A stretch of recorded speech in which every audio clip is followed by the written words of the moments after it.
Good afternoon to you, Mark Sudduth, HurricaneTrack.com, here with your Hurricane Pro and HD video blog for Saturday, the 28th of September, 2013. Tropics trying to stay on the active side as we get close to the end of the month of September. High potential area here in the central Atlantic associated with a tropical wave that is almost a depression now, getting untangled from the upper level low that was really imparting a lot of hostility towards it, if you will. Now it's starting to separate from that and become a little bit better defined. We'll look at a satellite animation of it in just a moment. And then we have this new area that has popped up in the Caribbean Sea that has some potential for development over the next several days. So looking at the Atlantic visible loop, you can see this one system out here in the central Atlantic, close to being a tropical depression, the upper level low backing away, weakening itself, and a pretty good center of circulation right in there with convection firing up real close to it.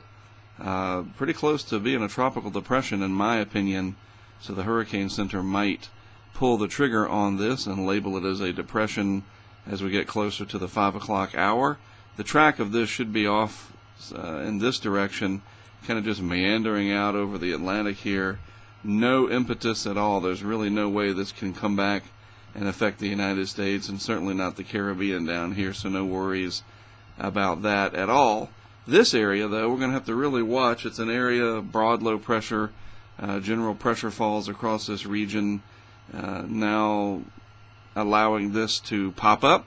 A tropical wave entered the picture, and we're seeing a pretty good increase in showers and thunderstorms with this, and some of the computer models, particularly the GFS, the Global Forecast System, indicating that this will track off to the northwest with time and then maybe end up somewhere in the southeast Gulf of Mexico over the next several days.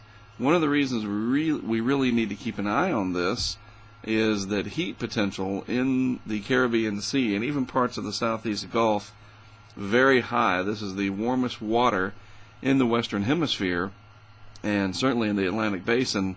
And what we're looking at is what we call upper ocean heat content, and that is the measure of how much energy is in the water, not just at the surface, but several 100 feet below in some cases. So the deeper that warm water extends down into the ocean, the more ocean heat content there is available, and that is because a storm or a hurricane can churn up the water, and it's not churning up colder water, upwelling colder water, so it doesn't self-destruct. It's just churning up more warm water, and so your heat source is almost unlimited when you have this kind of a signature.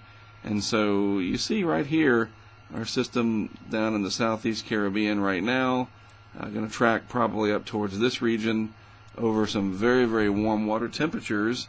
And if upper level winds will cooperate, then this system could develop into a tropical depression or potentially a tropical storm. We'll wait and see about that. None of the models indicating anything strong as of yet, but we're still talking several days out into the future. Speaking of that, let's take a look at the GFS from the latest run, 12Z today. This is the broad area of low pressure right down here in the Caribbean Sea. As we go through time, the next 5 days, just watch what happens with this. I'll outline it again. Going to focus right down here, going through the next 5 days. Here's day 1, so this is valid tomorrow morning. Go out another 24 hours to Monday morning, and there it is right there. 1,011 millibars, kind of lopsided with the precip shield on the east side, and then you keep going out here to 72 hours. It starts to develop a little bit more at this point, approaching the Cayman Islands, squally weather perhaps over parts of Jamaica, and then going on out to day 4, it begins to approach the western tip of Cuba, starting to gain a little bit intensity here, maybe finding some more favorable upper level winds. We'll see. The Northwest Caribbean is infamous for producing some pretty strong systems due to all that warm water, but if upper level winds aren't supportive, then you can have a lopsided sheared system that brings a lot of rain but not much wind. And in fact, as we get out here to day 5, 120 hours, starts to look a little bit more concentrated here, just to the southwest of Florida, along Florida's southwest coast. And, you know, this region had a lot of rainfall as of late. So this is going to be something we're going to really have to watch. You don't have to have a powerful hurricane coming in to cause a lot of problems. Heavy rain from a tropical cyclone, and there's indications that this could move very slowly once in the southeast Gulf. We'll wait and see. But, you know, a heavy rain event, think about Faye back in 2008 and all the rainfall that was dumped over the eastern parts of Florida, Melbourne especially. So this could be a big headache in terms of just rain alone.